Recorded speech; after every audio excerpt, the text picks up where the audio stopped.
Vous faites bien de vous abreuver à la bonne source de l'information, la télévision nationale. Mesdames et messieurs, bonjour, bon après-midi et soyez les bienvenus à ce flash d'information de 13h30 que j'ai le plaisir de le présenter avec Sherif Mohamed Ahmed. Sabah al-Khair, Sherif. Sabah al-Khair, Ali. Dans l'actualité, cet après-midi, ouverture ce matin de la deuxième session ordinaire de l'Assemblée nationale 2020.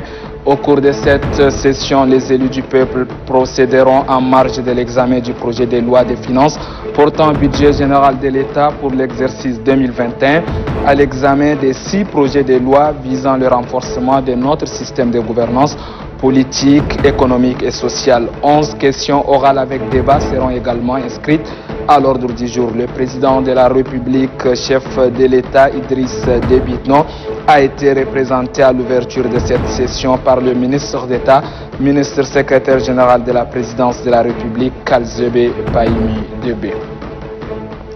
Autre chose, les cadres du ministère de l'économie, de la planification du développement et de la coopération internationale sont à l'école du savoir. Ils renforcent leurs capacités sur les techniques de traitement et de décaissement des fonds, la procédure de la gestion financière des projets de développement ainsi que le cadre comptable et financier des projets.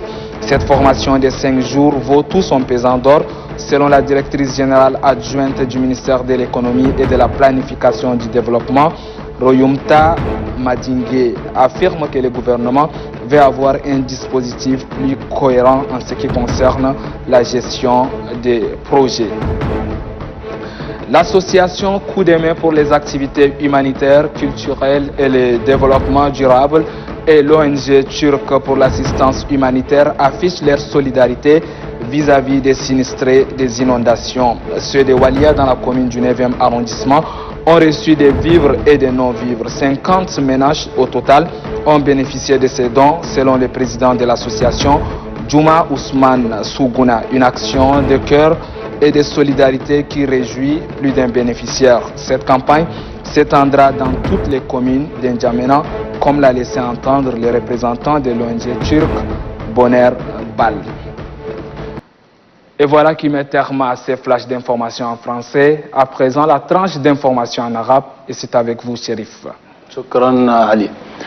السيدات والسادة، أهلا ومرحبا بكم. قامت جمعية يد العون للأعمال الإنسانية والثقافية بتمويل من الجمعية الدولية للمساعدات الإنسانية بتوزيع مساعدات لصالح 50 أسرة متضررة جراء هطول الأمطار الغزيرة في الأيام الماضية بحارة واليا بالدائرة التاسعة.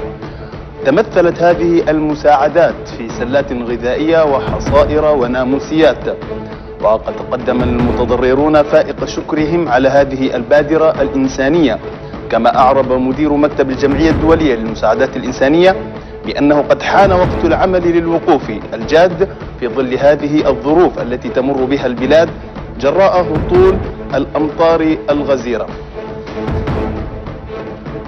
حول التحديات الأخيرة التي شهدتها الإدارة العامة للجمارك والضرائب غير المباشرة، هناك لوائح وضوابط عمل يسير عليها العاملون في هذا الجانب، وعليه تم وضع إدارة خاصة مكلفة بمتابعة وتطبيق كل اللوائح الداخلية من أجل أن يسير العمل الجمركي وفق ضوابط سليمة.